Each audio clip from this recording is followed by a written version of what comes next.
தேவனுடைய நாமத்திற்கு மகிமை உண்டாகட்டும். வானத்தையும் பூமியையும் அண்ட சராசரங்களையும் படைத்த சர்வ வல்லமை உள்ள தேவனுடைய நாமத்தினாலே மீண்டும் ஒரு விசை உங்கள் அனைவரையும் என்னுடைய யூடியூப் சேனல் மூலமாக சந்திப்பதிலே கர்த்தருக்குள் மகிழ்ச்சி அடைகிறேன். அனைவருக்கும் என்னுடைய வணக்கத்தை தெரிவித்துக் கொண்டு இந்த நாளிலே கடந்த முறை நாம் ஒரு புதிய தலைப்பிலே, அதாவது 12 கோத்திரத்தார் சுபாவங்கள் அல்லது அவர்களுடைய மரபணு அல்லது டிஎன்ஏ என்ற இந்த தலைப்பின் கீழ் நாம் தியானம் செய்ய துவங்கினோம். பாகம் 1 முகவுரையாக நான் ஆரம்பித்தேன். அந்த முகவுரையில் யாக்கோபு அவர்களுக்கு பிறந்த முதல் மகன் சேஷ்டபுத்திரன் அல்லது தலைச்சன் என்று சொல்லப்படுகிற ரூபன் அவர்களுடைய குணாதிசயத்தை குறித்து, அவருடைய டிஎன்ஏவை குறித்து நாம் தியானம் செய்தோம். சில விஷயங்களை நாம் மறைத்து பேசுவது என்பது அது தவறு, அது குற்றம். உள்ளதை உள்ளதென்றும் இல்லாததை இல்லை என்றும் சொல்ல கடவர்கள் என்று நமக்கு வேதம் போதித்திருக்கிறது. பிரியமானவர்களே, அவர்களுடைய குணாதிசயத்தை நான் ஆராய வேண்டும் என்று பரிசுத்த ஆவியானுடைய உதவியோடு கூட நான் தீர்மானித்து தியானம் செய்து உங்களுக்கு முன்பாக வந்து அமர்ந்திருக்கிறேன். ஆகவே அவர்களுடைய குணாதிசயங்கள் தான், அதாவது நம்முடைய முற்பிதாக்கள் என்று சொல்லப்படுகிறது அந்த 12 கோத்திரத்தாருடைய சுபாவங்கள் தான் டிஎன்ஏ என்று சொல்லப்படுகிற மரபணுவிலே நாம் அனைவரும் பிறந்து இந்த பூமியில வாழ்ந்து கொண்டிருக்கிறோம். அப்படிப்பட்ட சுபாவங்கள் உங்களுக்குள்ளே, அந்த 12 கோத்திரத்தாருடைய சுபாவங்களில் ஏதாகிலும் ஒரு சுபாவம் உங்களுக்குள்ளே இருந்து கொண்டிருக்கும், எனக்குள்ளும் இருந்து கொண்டிருக்கிறது. அதுதான் நம்மை டாமினேட் பண்ணி கொண்டிருக்கிறது. இதற்கு எங்கே முற்றுப்புள்ளி வைக்கலாம் என்று பார்த்தால், ரட்சிக்கப்பட்ட பிறகு மறுபடியும் பிறந்த அனுபவத்தை பெற்றுக் கொண்டிருக்கிற நீங்களும் நானும், அது கூட 100% இந்த வேதத்தை நம்புகிற விசுவாசிக்கிறவர்களுக்குள்ள 2 கொரிந்தியர் 5:17 என்ற அந்த வசனம் இம்ப்ளிமெண்ட் பண்ணலாம், அபியாசப்படுத்தலாம். என்ன சொல்லுகிறது? இப்படி இருக்க ஒருவன் கிறிஸ்துவுக்குள் இருந்தால் புது சிருஷ்டியா இருக்கிறான், பழையவைகள் ஒழிந்து போயின, அனைத்தும் புதிதாயின. Thank God for this word. கர்த்தருக்கு ஸ்தோத்திரம். இந்த ஒரு வெளிப்பாடு இருந்தால் மட்டும்தான் அந்த டிஎன்ஏவிலிருந்து நாம் கட் பண்ணி அல்லது முற்றுப்புள்ளி வச்சு ஆண்டவருடைய டிஎன்ஏ நமக்குள்ள வருவதற்கு நாம் முயற்சி செய்ய வேண்டும். பிரியமானவர்களே, முயற்சி செய்ய வேண்டும். அப்படி செய்யும்பொழுது தான் என்னுடைய சுபாவம் என்னன்னு பார்த்தீங்கன்னா, எப்படி இந்த பூமியில 12 ராசிகள் இருக்கிறதோ, 12 மாதங்கள் இருக்கிறதோ, அது போல நமக்கு 12 கோத்திரங்கள் இருக்கிறது. என்னுடைய அந்த பழைய மார்க்கத்தில் நான் இருந்த பொழுது என்னுடைய தகப்பன் தாய் எனக்கு குறித்த ராசியின் பெயர் தனுசு ராசி, மூல நட்சத்திரம் என்று சொல்லுவார்கள். ஆனால் கர்த்தருக்குள் வந்த பிறகு அந்த பழையவைகள் எல்லாவற்றையும் தூக்கி போட்டு விட்டேன். ஆனால் அந்த சுபாவம் ஒன்று இருக்கும் பார்த்தீங்கன்னா, அந்த கோபம் என்கிற சுபாவம் எனக்குள்ளே இருந்து கொண்டே இருந்தது. என் குடும்பத்தார் அனைவருக்கும் அது தெரியும். சற்றும் கோபப்பட்டுருவேன், பின்னாடி என்ன வரும்னு நினைக்க மாட்டேன். இப்படிப்பட்ட சுபாவம் எனக்குள்ள டாமினேட் பண்ணிட்டு இருந்தது. ஆனால் கர்த்தருக்கு ஸ்தோத்திரம், கர்த்தருக்குள் வந்த பிறகு, முழுக்க ஞானஸ்நானம் எடுத்த பிறகு இந்த வசனம், இப்படி இருக்க ஒருவன் கிறிஸ்துவுக்குள் இருந்தால் பழையவைகள் ஒழிந்து போயின, அனைத்தும் புதிதாயின என்ற வார்த்தையின்படி நாம் புது மனிதர்களாக நாம் நம்மை உருவாக்கி கொள்ள வேண்டும். எதன் மூலமாக? வார்த்தையின் மூலமாக, இறைவனுடைய வார்த்தையின் மூலமாக நாம் புது மனுஷனாக நாம் மாற வேண்டும் என்று சொல்லும் பொழுது அந்த பழையவைகள் ஒழிந்து போக நாம் முயற்சி செய்ய முடியும். அதற்கு நமக்கு கை கொடுக்கும். ஆகவே இப்படிப்பட்ட ஒரு எண்ணத்தோடு கூட, அதான் சொல்லுவாங்க 5 fingers are not alike என்று சொல்லுவார்கள். 5 நம்முடைய கையில் இருக்கிற இந்த 5 விரல்களும் ஒன்றை போல ஒரே சம நிலையில இருப்பதில்லை. ஒன்று உயரமாகவும், இன்னொன்று குட்டையாகவும், இன்னொன்று நெட்டையாகவும், கட்டையாகவும் எல்லாம் இருக்கிறது. ஆகவேதான் 5, அதாவது தாயை போல பிள்ளை, நூலை போல சேலை என்று சொல்லுவார்கள். இதுவெல்லாம் நம்முடைய தமிழகத்திலே, நம்முடைய ஊரிலே இருக்கிற பழமொழிகள். ஆகவே நாம் பெற்றெடுக்கிற பிள்ளைகளை கூட தாயை போல் இருக்கிறதா, தகப்பனை போல் இருக்கிறதா, முகபாவம் என்றெல்லாம் நாம் பார்க்கிறோம். இதெல்லாமே எங்கிருந்து வருது பார்த்தீங்கன்னா, அந்த பழைய அந்த டிஎன்ஏ மரபணிலிருந்து நமக்குள்ள வருது பாருங்க. நல்லா ஒத்துக்கணும். நம்ம எல்லாருமே ஒன்றும் தாயை போல இருக்கும் அல்லது தகப்பனை போல இருக்கும் அந்த குழந்தையுடைய சாயல். ஆகவேதான் இந்த 12 முற்பிதாக்களுடைய சாயல் நீங்கள் விரும்பியோ விரும்பாமலோ, தெரிஞ்சோ தெரியாமலோ நமக்குள்ள அது தொடர்ந்து வந்து கொண்டிருக்கிறது. பிரியமானவர்களே, அதனுடைய டிஎன்ஏ எப்படி இருந்தது? முதல் மனுஷன் என்று சொல்லப்படுகிற அந்த ரூபனுடைய டிஎன்ஏ எப்படி இருந்தது என்று நாம் பார்த்தோம். சரி, யாக்கோபு அவர்கள் பெற்றெடுத்த அந்த 12 ஆண் பிள்ளைகளை தான் 12 நம்முடைய முற்பிதாக்கள், கோத்திர முற்பிதாக்கள் என்றெல்லாம் நாம் சொல்லுகிறோம். முதலாவது மகன் ரூபன், இரண்டாவது சிமியோன், மூன்றாவது லேவி, நான்காவது யூதா, ஐந்தாவது இசக்கார், ஆறாவது செபுலோன் என்று பார்க்கிறோம். இந்த 6 பேரையும் லேயாள் அவர்களுக்கு பெற்றதாக வரலாறு கூறுகிறது. அதற்கு பிறகு பில்கால் மூலம் பெற்ற 2 பிள்ளைகள், ஒன்று தான், இன்னொன்று நப்தலி. அதே மாதிரி சில்பால் மூலம் பெற்ற பிள்ளைகள் காத் மற்றும் ஆசேர். கடைசியாக ராகேல் மூலம் பெற்ற பிள்ளைகள் யோசேப்பு மற்றும் பெனிமின். மொத்தம் 12 பேர். இந்த 12 பேரில் கடந்த பாகத்தில் நாம் முதல் மகனாகிய ரூபன் அவர்களுடைய டிஎன்ஏவை குறித்து பார்த்தோம். அதாவது அவருடைய குணாதிசயத்தை குறித்து பார்த்தோம். கொஞ்சம் பேசும்பொழுது எனக்கு மிகவும் இருதயம் வலியாக தான் இருந்தது. என்ன இது, தகப்பனுடைய மறுமனையாற்றி என்று சொல்லப்படுகிற இடத்துல, அதாவது சிறிய தாய் அல்லது சித்தி என்று சொல்லப்படுகிறவர்கள் கூட அவர் படுக்கைக்கு சென்றார், சயனித்தார். அது அவரை தகப்பன் ஆகிய யாக்கோபு அவரை கடிந்து கொண்டார் என்பதையெல்லாம் நாம் பார்க்கிறோம். இப்படிப்பட்ட சுபாவங்கள் இன்றும் இந்த பூமியில இருக்கிற மனிதர்களுக்குள்ளே இருக்கிறது. அது அவர்களால் அவங்களுக்கு புரிஞ்சு கொள்ள கூட முடியாது. பாருங்க, எங்க பார்த்தாலும் ஒரே நாச மோசங்கள் அவலங்கள் எல்லாம் நடப்பதற்கு காரணம் அந்த ஜென்ம சுபாவம் என்று சொல்லலாம், அவர்களுடைய டிஎன்ஏ. இதையெல்லாம் எங்கே முற்றுப்புள்ளி வைக்க முடியும் என்று சொன்னால், எல்லாம் முடிந்தது என்று ஆண்டவராக இயேசு கிறிஸ்து சொல்லியிருக்கிறார் அல்லவா. அவர் என்ன செய்து முடித்தார் என்பதை அறிந்து கொள்ளும் பொழுதுதான், அந்த அறிவு உள்ளே வரும் பொழுதுதான் 2 கொரிந்தியர் 5:17 சொல்லப்பட்டது போல, இப்படி இருக்க ஒருவன் கிறிஸ்துவுக்குள் இருந்தால் புது சிருஷ்டியா இருக்கிறான், பழையவைகள் ஒழிந்து போயின, பழைய டிஎன்ஏ ஒழிந்து போயின, பழைய குணாதிசயம் ஒழிந்து போயின, பழைய மனுஷன் ஒழிந்து போயினான், அனைத்தும் புதிதாயின என்ற அந்த வார்த்தைக்குள் நம்முடைய வாழ்க்கையை அடக்க முடியும். பிரியமானவர்களே, இந்த வார்த்தையை மனதில் வைத்துக்கொண்டு இந்த நாளில மேலும் 2 கோத்திரத்தாரை குறித்து நாம் தியானம் செய்ய இருக்கிறோம். 49வது அதிகாரம், ஆதியாகம புஸ்தகம் 49வது அதிகாரத்தில் 5வது வசனத்திலிருந்து 7வது வசனம் வரைக்கும் வாசிக்கிறேன். சிமியோனும் லேவியும் ஏகோ சகோதரர், அவர்களுடைய பட்டயங்கள் கொடுமையின் கருவிகள். இது நான் சொல்லலைங்க, அவர்களை பெற்றெடுத்த யாக்கோபு அவர்கள் சொல்லுகிறார். என் ஆத்துமாவே அவர்களுடைய ரகசிய ஆலோசனைக்கு உடன்படாதே, என் மேன்மையே அவர்கள் கூட்டத்தில் நீ சேராதே. அவர்கள் தங்கள் கோபத்தினாலே ஒரு புருஷனை கொன்று தங்கள் அகங்காரத்தினாலே அரண்களை நிர்மூலமாக்கினார்களே. உக்கிரமான அவர்கள் கோபமும் கொடுமையான அவர்கள் மூர்க்கமும் சபிக்கப்பட கடவுது. யாக்கோபிலே அவர்களை பிரியவும் இஸ்ரவேலிலே அவர்களை சிதறவும் பண்ணுவேன் என்ற யாக்கோபு தான் பெற்றெடுத்த பிள்ளைகளை பார்த்து ஆசீர்வதிக்கிறேன், அனைவரும் வாருங்கள் என்று சொல்லி ஆசீர்வதிப்பதற்கு பதிலாக அவருடைய ஜென்ம சுபாவத்தை குறிப்பிடுகிறார். இந்த இடத்துல அவருடைய குணாதிசயங்கள் எப்படி இருக்கிறது, அவர்களுடைய டிஎன்ஏ எப்படி இருக்கிறது என்பதை அவர் சொல்லுகிறார். ஒருவேளை நான் இப்படி யோசித்து பார்க்கிறேன், எதற்காக அவர்கள் இப்படி ஒரு புருஷனை கொன்று, அதாவது யாக்கோபு சொல்லுகிறார், அவர்கள் தங்கள் கோபத்தினாலே ஒரு புருஷனை கொன்று, ஒரு புருஷனை மட்டும் இல்ல, ஒரு கூட்டத்தையே கொன்றாங்க. அதை நம்ம கொஞ்சம் நேரத்தில் பார்க்க போகிறோம். தங்கள் அகங்காரத்தினாலே அரண்களை நிர்மூலமாக்கினார்கள், இதனால என்னுடைய பெயர் கெட்டு போச்சு இஸ்ரவேலில என்று தகப்பனாகிய யாக்கோபு அங்கலாய்க்கிறார். சரி, எதற்காக அவர்கள் அப்படிப்பட்ட கொலைக்காரர்களாக மாறினார்கள் என்று நாம் பார்ப்போமா? ஆதியாகம புஸ்தகம் 34வது அதிகாரத்திற்கு நேராக திருப்பிக் கொள்ளுவோம். 34வது அதிகாரத்தை வாசிக்கிறேன், வேகமாக வாசித்து விடுகிறேன். லேயாள் யாக்கோபுக்கு பெற்ற குமாரத்தி ஆகிய தீனாள் தேசத்து பெண்களை பார்க்க புறப்பட்டாள். அதாவது இந்த அம்மா இவங்க தான் முதல் மனைவி. யாக்கோபு அவர்களுக்கு 6 ஆண் மகன்களையும் ஒரு பெண்மையை பெற்றாள். ஒரே ஒரு பெண் பிள்ளை தான். அவருடைய பெயர் தீனாள்.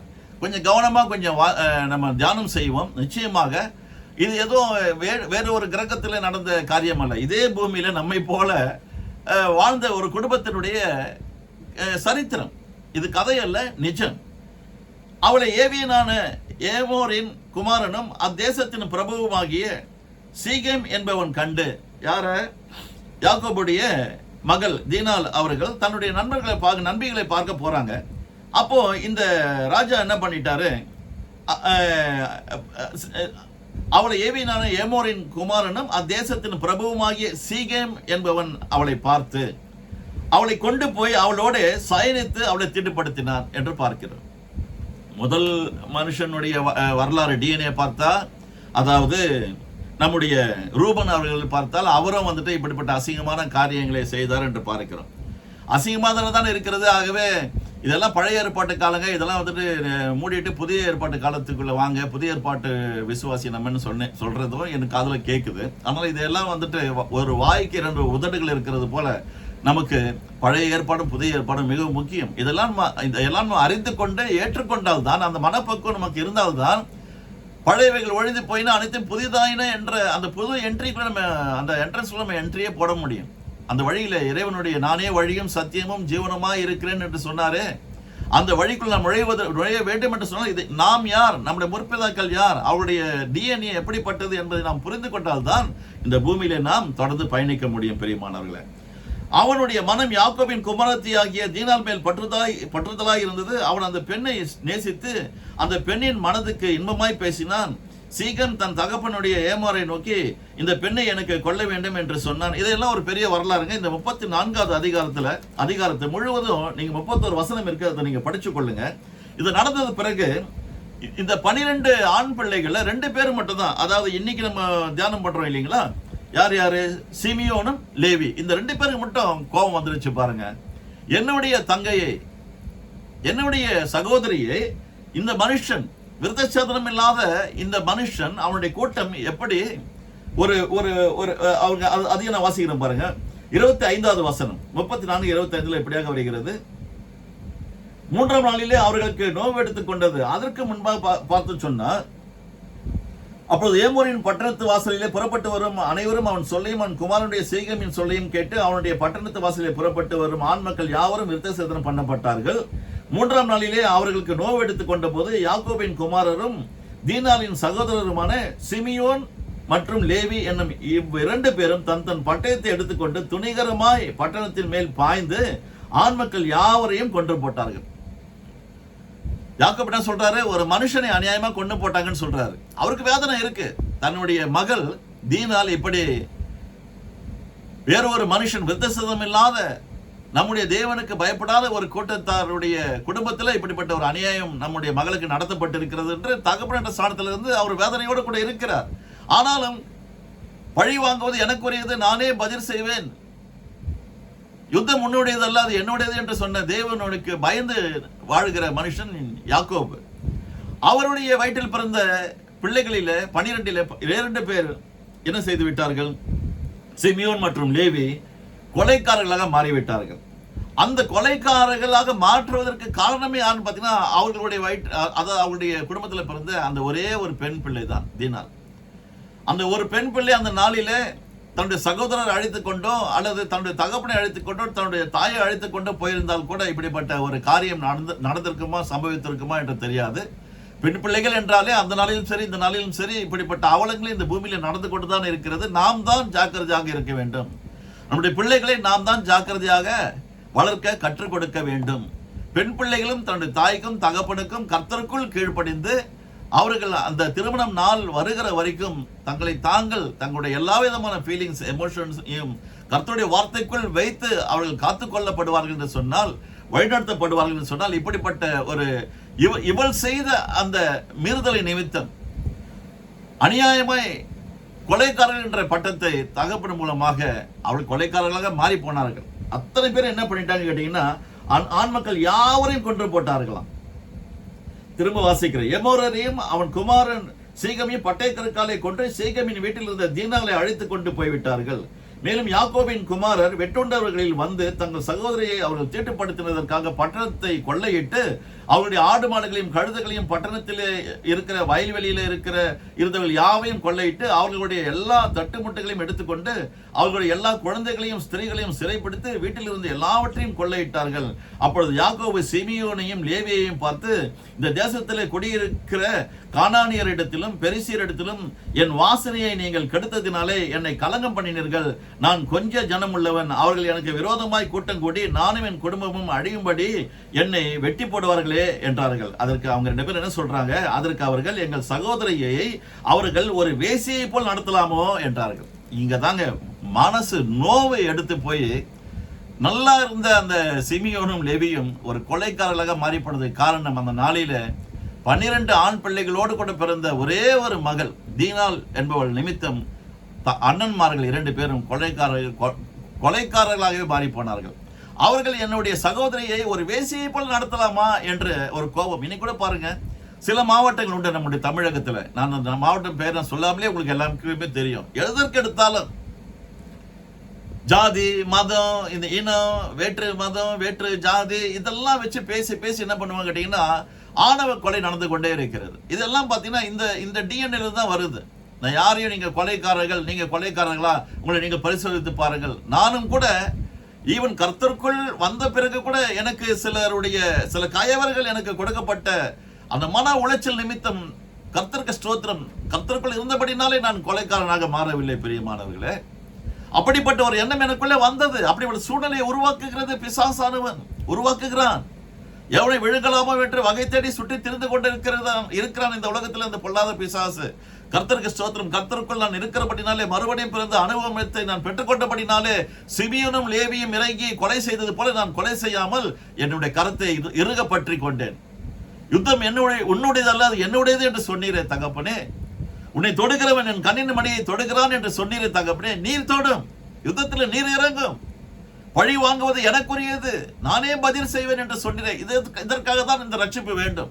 இதற்காக தான் நாம் மறுபடியும் பிறந்திருக்கிற அனுபவத்தை பெற்றுக்கொள்ள வேண்டும். இல்லை என்று சொன்னால் சிமியோனுடைய டிஎன்ஏ, லேவியுடைய டிஎன்ஏ இன்று பிறந்திருக்கிற நம்முடைய குடும்பத்தில் பிறந்திருக்கிற ஒவ்வொரு ஆண் மகனுக்குள்ளும் பெண் பிள்ளைக்குள்ளும் அது ஒற்றிக்கொள்ளும் பிரியமானவர்களே. இதற்கு நாம் முற்றுப்புள்ளி வைக்க வேண்டும் அல்லவா? முற்றுப்புள்ளி வைக்க வேண்டும் என்று சொன்னால் எல்லாம் முடிந்தது என்று சொன்ன நம்முடைய தேவனுடைய வார்த்தை நமக்குள்ளே ஆழ இறங்கி இருக்க வேண்டும் அல்லவா? மறுபடியும் பிறந்த அனுபவத்தை நாம் பெற்றிருக்க வேண்டும் அல்லவா? ஒருவன் வார்த்தையினாலும் ஜலத்தினாலும் பிறவாவிட்டால் அவன் பரலோக ராஜ்யத்திற்குள்ளே பிரவேசிக்க முடியாது என்ற அனுபவத்தையும் அப்படிப்பட்ட ஒரு தெளிவான புத்தியையும் நீங்களும் நானும் பெற்றுக்கொண்டிருக்க வேண்டும் அல்லவா? ஆகவேதான் இந்த நாளில சரி, இவர்களுடைய டிஎன்ஏ எப்படி அது தொடரும் அப்படின்னு நீங்க கேட்கலாம். லேவியருடைய வம்சத்திலிருந்து வருகிறவர்கள் தான் யாத்ராகம புத்தகத்தில் எடுத்து பார்ப்போம் என்று சொன்னால் 2வது அதிகாரத்தில் 11 மற்றும் 12 வசனத்தை வாசிக்கிறேன். யாத்ராகமம் 2:11-12.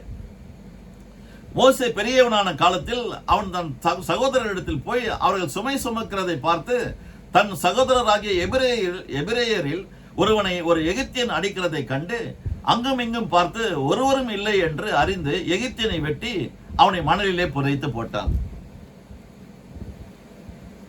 நம்முடைய மோசே அவர்கள், ஆரோன் அவர்கள் எந்த கோத்திரத்தில் வருகிறார்கள் என்பது உங்களுக்கும் தெரியும், எனக்கும் தெரியும்.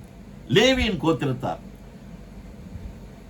2வது அதிகாரத்தில் 1 வசனத்தில் நான் அதையும் வாசித்து காண்பிக்கிறேன், ஈஸியா உங்களுக்கு புரிய வரும். லேவியின் குடும்பத்தாரில் ஒருவன் லேவியின் குமாரத்திகளில் ஒருத்தியை விவாகம் பண்ணினான்.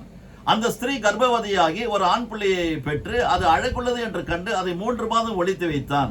அது யாரை பற்றி பேசுகிறது? அந்த வசனம் நம்முடைய முற்பிதாவாகிய மோசே அவர்களை குறித்து பேசுகிறது. அவர் எந்த குடும்பத்தார்? லேவியின் குடும்பத்தாரில் ஒருவன் லேவியின் குமாரத்திகளில் ஒருத்தியை விவாகம் பண்ணினான். அந்த லேவி குடும்பத்தில் இருந்து வருகிறது தான் நம்முடைய மோசே அவர்கள், ஆரோன் அவர்கள். இப்பொழுது நம்ம தியானம் செய்து கொண்டிருக்கிறோமே, சிமியோன் கோத்திரம் மற்றும் லேவியின் கோத்திரம், அவருடைய டிஎன்ஏ, அவருடைய மரபணு எப்படி ஒட்டிட்டு வருது பாருங்க. முற்பிதாவாகிய லேவி மற்றும் சிமியோனுடைய டிஎன்ஏ, மோசே அவர்கள் நான் கொலைக்காரனாக உருவாக்க வேண்டும் அவர் யோசிக்கவில்லை. ஆனாலும் தங்கைக்கு ஒரு பிரச்சனை நடக்கிற பொழுது சகோதரர்கள் எப்படி ஓடி போய் அந்த எதிராளியை கொலை செய்து விட்டார்களோ அதே போல மோசே அவர்கள் எகிப்து ராஜாவுடைய ராஜ்யத்தில் வாழ்ந்து கொண்டிருக்கிறாங்க. ஆனாலும் அவர் வெளியே வந்து பார்க்கும் பொழுது என்ன நடக்கிறது? அங்கே எகிப்திய சகோதரன் ஒருவன் நம்முடைய எபிரேய சகோதரனை சுமை சுமக்கிற வைக்கிறது மட்டுமல்ல, கடினமான வேலை வாங்கிறது மட்டுமல்ல, அவனிடத்தை தகராறு பண்ணி கொண்டிருக்கிறானே, அவனை அடிக்கிறானே என்று சொல்லி இவர் என்ன பண்றாரு? என்னுடைய சகோதரன், என்னுடைய எபிரேய சகோதரனை அடிக்க இந்த விருத்தசாதனம் இல்லாத இந்த எகிப்தியன் எம்மாத்திரம் என்று சொல்லி அவர் என்ன பண்றாரு? ஓடி போயிட்டு அவனை அடிச்சு கொன்னே போடுறாருங்க. கொண்டு போட்டது மட்டும் இல்ல, எப்படி சொல்ல வருதுன்னா, அங்கும் இங்கும் பார்த்து ஒருவனும் இல்லை என்று அறிந்து எகிப்தியனை வெட்டி அவனை மணலிலே புதைத்து போட்டான். வருதுங்களா? கர்த்தருக்கு ஸ்தோத்திரம். அதுக்கு அப்புறம் இறைவன் அவரை சந்திக்கிறார், அவருடைய மனசு மாறுகிறது, இறைவனுடைய ஊழியக்காரனாக வருகிறார். இது மட்டுமல்ல, இவர்கள் இந்த லேவி கோத்திரம் என்று சொன்னாலே ஆசாரிய கோத்திரம், இறைவனோடு கூட நெருங்கி பழகுகிற ஒரு மக்களாக அவர்கள் இருந்தார்கள். அந்த அப்படிப்பட்ட சுபாவம் இருந்தபடினால்தான் இறைவன் மோசே அவர்களிடத்தில் அதிகமாக பேசினார். ஆரோனிடத்திலும் மோசே இடத்திலும் நீங்கள் யாத்திராகமும், லேவியராகமும், எண்ணாகமும், உபாகமும் இதெல்லாம் நீங்க படிச்சு பார்த்தீங்கன்னா ஆதியாகமத்திலிருந்து உபாகமம் வரைக்கும் மோசே அவர்கள் எழுதினதா சொல்லப்படுகிறது வரலாறு. கர்த்தர் மோசேயை நோக்கி, கர்த்தர் மோசேயை நோக்கி என்றே வரும். ஒவ்வொரு அதிகாரத்திலும் அப்படிதான் வருது. முதல் வசனமே கர்த்தர் மோசேயை நோக்கி. அவ்வளவு நெருங்கி பழகக்கூடிய டிஎன்ஏ தான் லேவி டிஎன்ஏ. இன்று நீங்களும் நானும் இறைவனை நெருங்கி பழகுகிற அப்படிப்பட்ட எல்லாருமே சபைக்கு போறாங்க, எல்லாருமே தேவனை நெருங்கி பழகுகிற ஒரு ஆசை இருக்கிறதா என்று பார்த்தால் அது அவரவர்களுக்கு தான் வெளிச்சம். நான் எப்படிப்பட்டவன் நான் சொல்லேன் அல்லவா, நான் வந்துட்டு எந்த கோத்திரத்தில் இருந்து வருகிறேன், எந்த டிஎன்ஏ என்னை தொடர்கிறது என்று சொல்லி, இந்த டிஎன்ஏ தாங்க என்னுடைய டிஎன்ஏ. இந்த டிஎன்ஏ எப்படி கேட்டீங்கன்னா, ஆண்டவர் சொல்றாரு லேவி கோத்திரத்துக்கு மட்டும் இந்த உலகத்துல இருந்து எந்த விதமான ஆசீர்வாதமும் வராதுங்க. நானே அவர்களுக்கு பங்காக இருப்பேன் என்று சொல்லுகிற தேவன் நம்முடைய தேவன். நான் தான் அவர்களுக்கு பங்கும் பாகவுமாக இருக்கிறேன், நான் தான் உன்னை நேரடியாக ஆசீர்வதிப்பேன். அப்படிப்பட்ட ஒரு டிஎன்ஏ தான் இந்த லேவி டிஎன்ஏ. நான் என் குடும்பத்தில் 7 பேரோடு கூட பிறந்தவன். எனக்கு இன்லாஸ் உண்டு, ஃப்ரெண்ட்ஸ் உண்டு, அரசாங்கம் உண்டு. இந்த உலகத்தில் தான் உங்களை போல நானும் வாழ்ந்து கொண்டிருக்கிறேன். நான் அடிக்கடி யோசிப்பேன், ரட்சிக்கப்படுவதற்கு முன்பாகவும் இந்த உலகத்தில் இருந்து நான் எந்த விதமான நியாயமான பரிசுகளையோ அல்லது வெகுமதிகளையோ அல்லது இலவச உணவு, காலை உணவு திட்டங்கள் எல்லாம் சொல்லுகிறார்கள், ஸ்காலர்ஷிப் என்று சொல்லுவார்கள். ₹1 கூட இது வரைக்கும் அரசாங்கத்திலிருந்து பெற்றுக்கொள்ளவில்லை, உடன்பிறப்புகளிடத்திலிருந்து பெற்றுக்கொள்ளவில்லை, ரத்த சம்பந்தப்பட்ட ஜனங்களிடத்திலிருந்து இருந்து பெற்றுக்கொள்ளவில்லை, நண்பர்கள் என்று சொல்லுகிறோமே அவர்களிடத்திலும் இருந்து பெற்றுக்கொள்ளவில்லை. நான் தனித்தே விடப்பட்டவன் போல வாழ்ந்து கொண்டிருக்கிறேன். எனக்கு புரியவே இல்லை. ரட்சிக்கப்பட்ட பிறகு கூட எனக்கு புரியவில்லை. உதவி என்று சொன்னால் எனக்கு உதவி வரும், எனக்கு ஒத்தாசை வரும் பருவதற்கு நேராக என்னுடைய கண்களை ஏறெடுக்கிறேன் என்று வானத்தையும் பூமியையும் படைத்த சர்வ வல்லமுள்ள தேவனிடத்திலிருந்து எனக்கு ஒத்தாசை வரும் என்று சங்கீதக்காரன் சொல்லுகிறார் அல்லவா. அப்படியே நானும் அவரை நோக்கி பார்த்து பெற்றுக்கொள்ளுகிற ஆசீர்வாதமே தவிர இந்த உலகத்தில் இருந்து, நண்பர்கள் கிட்ட இருந்து, இன்லாஸ் கிட்ட இருந்து, உடன்பிறப்புக்கு கிட்ட இருந்து, அரசாங்க கிட்ட இருந்து எதுவுமே வராதுங்க. ஏன் யோசிச்சு பார்த்தா லேவியனுடைய ஆசீர்வாதம் அப்படிதான். அவரே என்ன பண்ணுவார் கேட்டீங்கன்னா, நானே உங்களுக்கு பங்குமாக இருப்பேன், பாகமாக இருப்பேன் என்று சொல்லுகிறார். இவர்களுடைய இன்னொரு குணாதிசயம் என்னன்னு பார்த்தீங்கன்னா, மோசையை பற்றி உங்களுக்கு நல்லாவே தெரியும். எகிப்து தேசத்திலிருந்து இஸ்ரவேல் ஜனங்களை அழைத்து கொண்டு அவர் வனாந்திரத்தின் வழியாக வந்து செங்கடலை இறைவனுடைய கிருபையில பிளக்க செய்து அப்புறம் போகிறார்கள். அந்த போன மாத்திரத்தில் அவர்கள் பாடுகிற பாடலெல்லாம் நீங்க பார்க்க முடியும். அவர்கள் பாடுகிற பாடல்கள் யாத்திராகம புஸ்தகம் 15வது அதிகாரத்தில் முதல் வசனத்தில் இருந்து நீங்கள் பார்க்க முடியும். அதே போல உபாகம புஸ்தகம் 32வது அதிகாரத்தில் மோசே அவர்கள் எழுதி பாடின பாடல்கள் என்று 2 பாடல்கள் நாம் பார்க்க. நிறைய பாடல்களை பாடியிருக்கிறார். சங்கீதத்தில் கூட 90வது சங்கீதம், 91வது சங்கீதம் மோசையின் சங்கீதம் என்றே சொல்லுகிறார்கள். அந்த பாடலெல்லாம் பாடி நான் பிரசங்கிக்க வேண்டும் என்று சொன்னால் நிறைய நேரமாகும். யாத்திராகம புஸ்தகம் 15வது அதிகாரம் முதல் வசனத்தில் இருந்து வாசித்து பாருங்கள். மோசே அவர்கள் பாடல் பாடக்கூடிய சுபாவத்தை பெற்றிருந்தார். அந்த சுபாவம் எந்த கோத்திரத்திலிருந்து வருகிறது என்று பார்த்தால், இன்று நீங்களும் நானும் பாடல் எழுதுகிற தாளந்துகள் உண்டா? நான் 2 புத்தகங்களை எழுதியிருக்கிறேன். ஒன்று ஆளுகை செய்வோம் வாருங்கள், இன்னொன்று மனிதனை தேடி. அதே போல் பல பாடல்களை எழுதியிருக்கிறேன். ஊரெல்லாம் ஓலமிட்டாலும் நமக்குள்ளே நாம் தாளமிடுவோம் என்ற ஒரு பாடல். அதே மாதிரி என்னுடைய குடும்பத்திற்காக, லெவி குடும்பம் என்று அழைக்கப்படுகிற என்னுடைய குடும்பத்திற்காக தேவன் என்னுடைய குடும்பத்திற்காக ஒரு பாடலை கொடுத்திருக்கிறார். தினந்தோறும் நாங்கள் டிவோஷன் டைம்ல அதை பாடிக்கொண்டிருக்கிறோம். விசுவாசம் அப்படி பொங்கி வருங்க. அப்படிப்பட்ட ஒரு பாடல் பாடக்கூடிய, எழுதக்கூடிய தாளந்துகளை பெற்றவர்கள் தான் இந்த லேவி டிஎன்ஏ மக்கள்.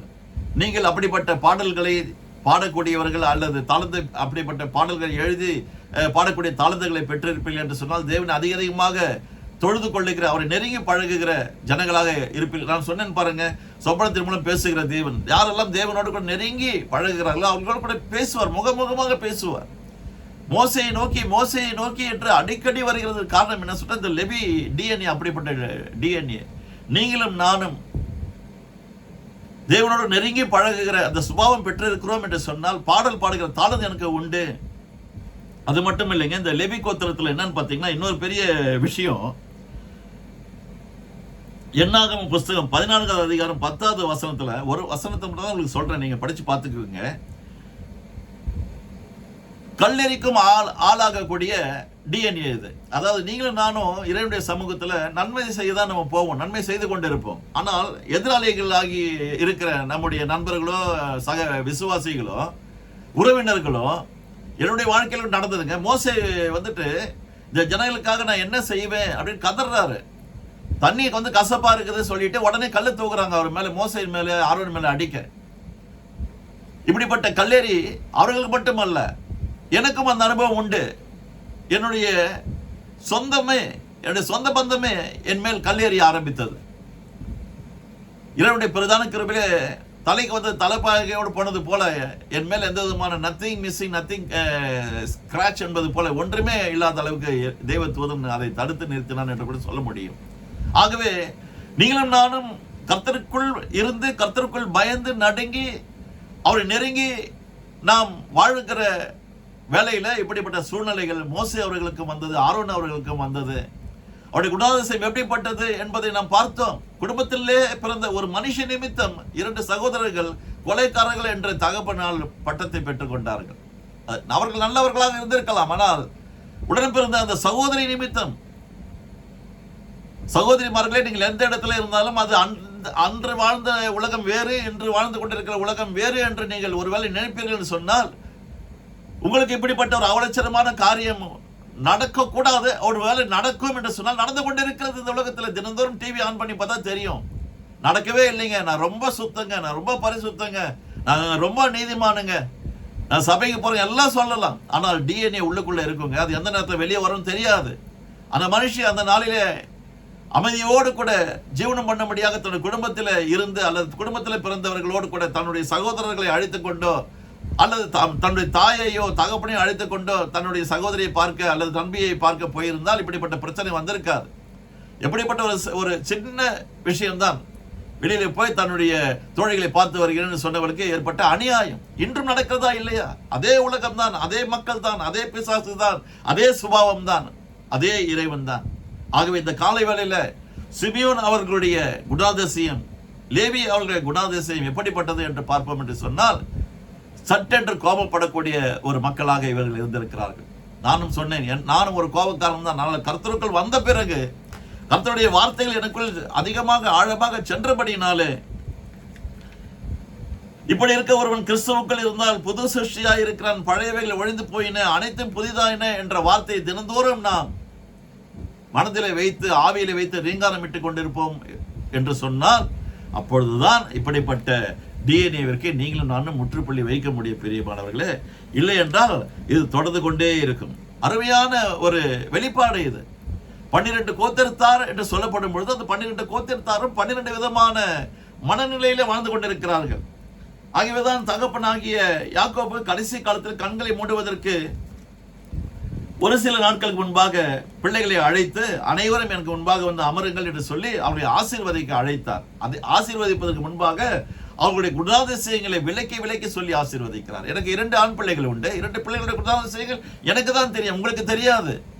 அதே போலதான் 12 ஆண் பிள்ளைகளை பெற்றெடுத்த யாக்கோபு தகப்பன் என்ற ஸ்தானத்தில் இருந்து தன்னுடைய பிள்ளைகளுடைய குணாதிசயங்களை சொல்லி இருக்கிறார். அவருடைய குணாதிசயங்கள் சொன்னது நன்றாக இருக்கிறது என்று நான் புரிந்து கொண்டிருக்கிறேன். நம்முடைய குணாதிசயங்கள் இவர்களுடைய குணாதிசயங்களோடு ஒத்து போகிறதா? அப்படி ஒத்து போகிறது என்று சொன்னால் நீங்கள் புரிந்து கொண்டு, இந்த வினாடியில் இருந்து இந்த செய்தியின் மூலமாக, தகப்பனே, ஒருவன் கிறிஸ்துவுக்குள் இருந்தால் பழையவைகள் ஒழிந்து போயின, அனைத்தும் புதிதாயின என்று சொல்லப்பட்டிருக்கிறது போல நான் புது சிருஷ்டியாய், புது மனுஷனாய், மறுபடியும் பிறந்த அனுபவத்தை பெற்ற ஒரு மனுஷனாய் நான் இருக்க வேண்டும் என்று சொல்லி நீங்களும் நானுங்க முடிவு பண்ணணும்.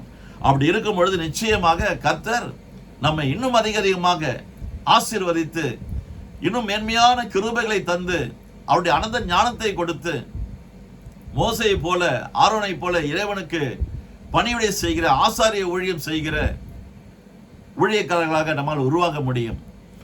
ஆரம்பம் அற்பமாக தான் இருந்தது. மோசே அவர்கள் கொலைக்காரனாக தான் நமக்கு ஆரம்பத்தில் தோன்றுகிறார். 2வது அதிகாரத்திலே, முதல் அதிகாரத்திலே அவர் பிறக்கிறதாக பார்க்கிறோம். 2வது அதிகாரத்தில் ஒரு பெரிய மனுஷனாக வாலிப வயதில் அவர் இப்படிப்பட்ட ஒரு கொலைக்காரனாக அவர் மாறிவிட்டார். கடைசியாக அவர், அதுதான் முதலும் அதுதான் கடைசி கொலையும். அதற்கு பிறகு அவர் கையினால யாரையும் கொன்றதாக சரித்திரம் கிடையாது பிரியமானவர்களே. இறைவனுடைய கோபம் எகிப்தியர்கள் மேல் வந்து அவர்களை சாகடிக்கப்படினாரே தவிர இவர் யாரையும் கொலை செய்யவில்லை. அந்த மோசஸ் அவர்களுடைய பெயரை நானும் வைத்துக் கொண்டிருக்கிறேன். அவருடைய குணாதிசயம் எனக்குள்ளே இருக்கிறது. அவருடைய லேவி கோத்திரம், அவருடைய டிஎன்ஏ எனக்குள் இருக்கிறது. இந்த வேத வசனங்களை நான் வாசிக்க வாசிக்க வாசிக்க தெரிந்து கொண்டு மோசே அவர்களுக்கு இறைவனே உதவி செய்தார். கடைசி வரைக்கும் அவர் மறிக்கும் பொழுது கூட அவருடைய அந்த சரீரத்தை அடக்கம் பண்ணினது இறைவன் தாங்க. இறைவனே இறங்கி வந்து அவருடைய சரீரத்தை அடக்கம் பண்ணினதாக நாம் பார்க்கிறோம். நானும் அதை விரும்புகிறேன், எதிர்பார்க்கிறேன், விசுவாசிக்கிறேன். ஏனென்றால் நான் சொன்னேன், இந்த லேவி கோத்திரத்தாருக்கு இந்த உலகத்தில் இருந்து எந்த உதவியும் வராது. நிறைய பேருக்கு பாருங்க, ஜாக்பாட் அடிச்சதுன்னு சொல்லுவாங்க, அதே போல லாட்டரி அடிச்சதுன்னு சொல்லுவாங்க. திடீர்னு பார்த்தா என்ன தாத்தா வச்ச சொத்தை கண்ணு முன்னதுக்கு அப்புறம் பேரனாகி எனக்கு வந்ததுன்னு சொல்லுவாங்க. ஏன் தாத்தாவுடைய தகப்பன் வச்ச சொத்து பிள்ளைகளுக்கு வரும்னு சொல்லுவாங்க, வந்ததுன்னு சொல்லுவாங்க. எனக்கு என் தகப்பன் வச்ச சொத்தோ எதுவுமே எங்களுக்கு வந்தது கிடையாதுங்க. அவர் எதுவுமே வைக்கலையே. முதல்ல என் தாத்தாவுடைய சொத்து எதுவுமே இல்லை, என் தகப்பனுடைய சொத்து எதுவுமே இல்லை. உடன் பிறந்தவர்களுடைய கரத்திலிருந்து ஏதாவது நான் பெற்றுக்கொண்டு வாழ்ந்தேனா என்று பார்த்தா அதுவும் ஒன்றும் இல்லை. நான் தான் கொடுத்திருக்கிறேன், நான் தான் செய்திருக்கிறேன். இப்படிப்பட்ட ஒரு டிஎன்ஏ உள்ளவர்கள் இப்படிதான் மேன்மை பாராட்டுவதற்கோ பெருமை பாராட்டுவதற்கோ என்னிடத்தில் ஒன்றும் இல்லை. ஆனால் என்னுடைய டிஎன்ஏ லேவி டிஎன்ஏ என்பதை நான் புரிந்து கொண்டேன். ஆரம்பத்தில் உங்களுக்கு சொல்லியிருந்தேன், நானும் ஒரு மனுஷி பெயரை சொல்ல விரும்பவில்லை. என்னையும் என் குடும்பத்தாரையும் அந்த அளவிற்கு மனதை நோக பண்ணினார். ஒருத்தி அல்ல, 2 பேர். அவருடைய குடும்பங்கள் எல்லாம் இன்று எப்படி இருக்கிறது? சின்ன பின்னமாய் இருக்கிறது. பிரியமானவர்களே, அந்த நாளிலே நான் கர்த்தருக்கு முன்பாக தாழ்மைப்பட்டேன். கொலைக்காரன் என்ற பெயரை நான் பெற்றுக்கொள்ளக் கூடாது என்று கர்த்தருக்கு முன்பாக தீர்மானித்தேன். ஆண்டவர் களத்தில் இறங்கினார். யுத்தம் உன்னுடையது அல்ல, என்னுடையது. அவர் செய்தால் ரொம்ப அருமையாக செய்வாருங்க. உங்கள் மேல என் மேல பழியே வராது. நீங்களும் நானும் கத்தியை தூக்கினா, நீங்களும் நானும் கொலை செய்தா அது உங்கள் மேலேயும் என் மேலும் வந்து அந்த பழி சுமரும். சிறைச்சாலைக்கு செல்ல வேண்டும். இது எல்லாம் இந்த பழியிலிருந்து எல்லாம் இழக்கும்படியாக தான் எல்லாம் முடியுது என்று சொன்ன அந்த இறைவனை நோக்கி நாம் பார்ப்போம் என்று சொன்னால், நிச்சயமாக நீங்கள் எந்த கோத்திரத்தாருடைய சுபாவத்தை பெற்றுக்கொண்டு இருந்தாலும் நீங்கள் அதை புரிந்து கொண்டு, அந்த புரிந்து கொண்ட மாத்திரத்தில் இறைவனுடைய வார்த்தைகள், ஒருவன் கிறிஸ்துவுக்குள் இருந்தால் புது சிருஷ்டியாயிருக்கிறான், பழையவைகள் ஒழிந்து போயின, அனைத்தும் புதிதாயின என்ற வார்த்தையின்படி நீங்களும் நானும் உருவாக முடியும். பிரியமானவர்களே, இந்த 2வது பாகத்தில் 3 பேரை குறித்து, 3 கோத்திரத்தாரை குறித்து நாம் தியானம் செய்து முடித்திருக்கிறோம். அடுத்த வாரத்தில் இன்னும் ஒரு கோத்திரம், அதாவது யூதா கோத்திரத்தை குறித்து, அவருடைய சுபாவம் எப்படி, அவருடைய டிஎன்ஏ எப்படி, அவருடைய பழக்க வழக்கங்கள் எப்படி என்பதை எல்லாம் குறித்து நாம் தியானம் செய்ய இருக்கிறோம். அது வரைக்கும் நான் உங்களிடத்தில் இருந்து விடை பெற்றுக் கொள்கிறேன். கேட்ட இந்த சத்தியத்தை தொடர்ந்து உங்கள் மனதில் வைத்து தியானம் செய்யுங்கள். பிரியமானவர்களே, மீண்டும் சொல்லுகிறேன், நான் யாருடைய மனதையும் புண்படுத்துவது என்பது என்னுடைய நோக்கம் அல்ல. ஆவியானவர் எங்க உண்டு அங்க விடுதலை உண்டு. ஆவியானவர் என்னுடைய மனதிலே போட்ட இந்த விதையை நான் ஆராய்ந்து ஆராய்ந்து தியானித்து இந்த நாளிலே செய்தியாக என்னுடைய சமூகத்தில் வந்து அமர்ந்து வழங்கி கொண்டிருக்கிறேன். இதை நீங்கள் புரிந்து கொள்ளுங்கள். ஏற்றுக்கொள்வதும் ஏற்றுக்கொள்ளாமல் இருப்பதும் அது உங்களுடைய கையில் இருக்கிறது. ஏற்றுக்கொண்டால் கர்த்தருடைய ஆசீர்வாதங்கள் இன்னும் மேல் பெருகும். ஏற்றுக்கொள்ளாமல் போனால் கர்த்தருடைய ஆசீர்வாதம் தூரமாய் இருக்கும். அவர்களுக்கு அந்த நாளிலே கொலைபாதகர்கள் எப்படி அந்த பெயர் வந்ததோ அது போல இன்று இந்த சுபாவத்தை உடைய இந்த உலகத்தில் நீங்கள் எந்த இடத்துல இருந்தாலும் இப்படிப்பட்ட கோபம், இப்படிப்பட்ட ஒரு மூர்க்கம், இப்படிப்பட்ட ஒரு கொலைவெறி நமக்குள்ளே தொடர்ந்து இருந்து கொண்டே இருக்கும் என்று சொன்னால், நிச்சயமாக டிவில எல்லாம் பார்க்கும்போது நியூஸ்ல பாவமா இருக்குங்க. சின்ன பசங்கள்லாம் கொலைக்காரர்களாக மாறுறாங்க, கூலிப்படையா மாறுறாங்க. இதெல்லாம் வந்து இந்த டிஎன்ஏ தான். அதெல்லாம் எப்போ புரிஞ்சு கொள்வாங்க, எப்பொழுது அவருக்கு அது அப்படிப்பட்ட அந்த புரிந்து கொண்டு முடிவு கட்டுவார்கள் என்று சொன்னால், நம்முடைய தேவனுக்குள் வர வேண்டும். இந்த இமானுவேல் கொடுத்த இந்த மேனுவலை நன்கு படித்து அறிந்து சபைக்கு சென்று முழுக்க ஞானஸ்நானம் எடுத்து தொடர்ந்து எப்படி பள்ளிக்கு செல்கிறோமோ, கல்லூரிக்கு செல்கிறோமோ, பல்கலைக்கழகத்திற்கு செல்கிறோமோ, அறிவை பெற்றுக்கொள்ள, புத்தியை சம்பாதிக்க, இறைய சமூகத்திற்கு, சபைக்கு சென்று, தேவாலயத்திற்கு சென்று இந்த சத்தியத்தை தொடர்ந்து கேட்டுக்கொண்டு இருப்போம் என்று சொன்னால், எனக்கு கூட ஒரே நாள் இந்த அறிவு வரலைங்க. ஆதியாகம புஸ்தகத்திலிருந்து வெளிப்படுத்தின விசேஷம் வரைக்கும் பல முறை வாசித்து 35 ஆண்டுகள் தொடர்ந்து சபைக்கு சென்று வந்து கொண்டிருக்கிறபடினாலே இன்று உங்கள் மத்தியிலே உட்கார்ந்து இறை செய்தியை வழங்கக்கூடிய கிருபையை தேவன் கொடுத்திருக்கிறார். பிரியமானவர்களே, ஆகவே நீங்கள் எங்கிருந்தாலும் நன்றாக இருக்க வேண்டும். இறைவனுடைய பிரதான கிருபை நம் அனைவரோடும் இருக்கட்டும். எல்லா துதி கன மகிமையை அவர் ஒருவருக்கே செலுத்துகிறோம். இயேசுவின் இன்ப நாமத்தில் ஜெபித்து வேண்டிக் கொள்கிறோம் எங்கள் ஜீவனுள்ள நல்ல பிதாவே. God bless you all. வணக்கம். Bye bye. See you again.